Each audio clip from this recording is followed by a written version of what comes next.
आज अतिशय आनंदाची गोष्ट आहे की आपल्या मुंबईकरांच्या सोयीकरता सेवेकरता 157 इलेक्ट्रिक बसेसचं लोकार्पण आपण करतोय।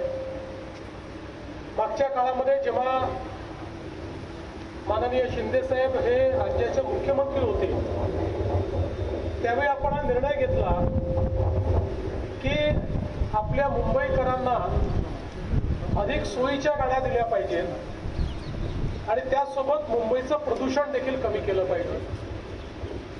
संपूर्ण पब्लिक ट्रान्सपोर्ट हा आपण जर प्रदूषण मुक्त केला तर मुंबईच्या वातावरणात आपण खूप मोठा परिणाम करू शकतो आणि म्हणून 5000 बसेस घेण्याचा निर्णय झाला। टप्प्याटप्प्याने त्या बसेस येत आहेत आणि त्यातल्या आता 157 बसेस आज पुन्हा एकदा मुंबईकरांच्या सेवेमध्ये जात आहेत। मुंबईकरांना या बसेस अतिशय मनापासून आवडलेल्या आहेत आणि मला असं वाटतं की या बसेसमुळे मुंबईकरांची सोय झाली आहे आणि सोबतच पर्यावरणावरही जो काही एक परिणाम इमिशन्सचा होत होता त्याच्यातनंही आपली एक मोठी सुटका झाली आहे। आताच शिंदे साहेबांनी सांगितलं, शेवटी बेस्ट सारखी आपली सेवा ही एक प्रकारे मुंबईची जीवनवाहिनी आहे आणि आपण मेट्रो मुंबईमध्ये सुरू केली, सबअर्बन रेल्वे आपली लोकल ट्रेन आहे, पण जोपर्यंत बसचं आपलं जे स्ट्रक्चर आहे, ही जी सेवा आहे ही आपण बळकट करत नाही तोपर्यंत या सेवा ज्या आहेत त्या देखील बळकट होत नाही। जगामध्ये आपण जर बघितलं असेल तर प्रत्येक महानगरामध्ये बस सेवा ही अत्यंत त्या ठिकाणी महत्त्वाची मानली जाते आणि म्हणून आम्ही देखील हा निर्णय केला की या बस सेवेला आणि या आपल्या बेस्टला कशा प्रकारे आपल्याला मजबूत करता येईल त्याच माध्यमातून बीएमसीने त्या ठिकाणी निधी उपलब्ध करून दिला। मागच्याही काळामध्ये केवळ बसेस करताच नाही तर आमच्या कर्मचाऱ्यांच्या विविध देण्यांकरता देखील आपल्या आयुक्तांनी निधी उपलब्ध करून दिला।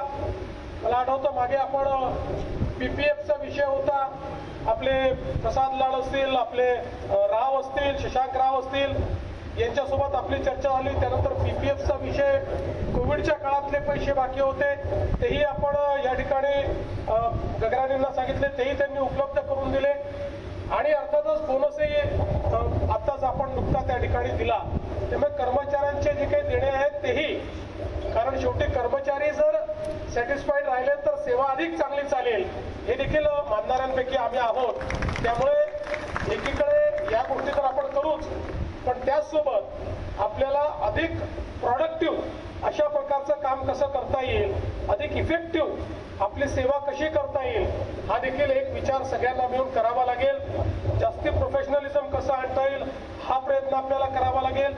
आता सिंगल तिकिटिंगवर आपण गेलेलो आहोत त्यामुळे त्या माध्यमातून निश्चितपणे पुढच्या काळामध्ये आपल्याला आपल्या विकासाकरता निधी उपलब्ध होईल आणि त्याचसोबत एक अजून मी सोनिया सेठींना विनंती करणार आहे की नॉन फेअर बॉक्स रेव्हेन्यूच्या संदर्भात खूप मोठ्या प्रमाणात चर्चा होते, पण त्या चर्चेचं कधी ऍक्शनमध्ये रूपांतर होत नाही।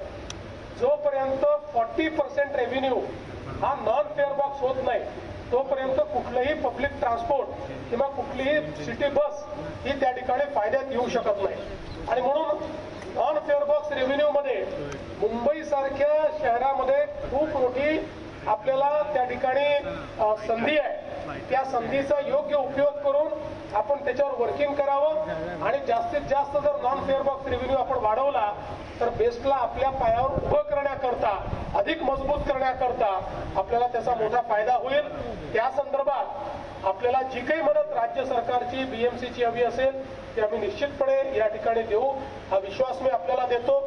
पुन्हा एकदा आपल्या सगळ्या मुंबईकरांकरता या ज्या बसेस आहेत त्या बसेस आजपासनं मुंबईकरांच्या सेवेत येत आहेत, म्हणून या बसेसचे आमचे ड्रायव्हर्स असतील, कंडक्टर्स असतील, आमचा मेंटेनन्स स्टाफ असेल, बेस्टचा सगळा स्टाफ असेल, या सगळ्यांना मनापासून शुभेच्छा देतो आणि माझं बोलणं संपवतो।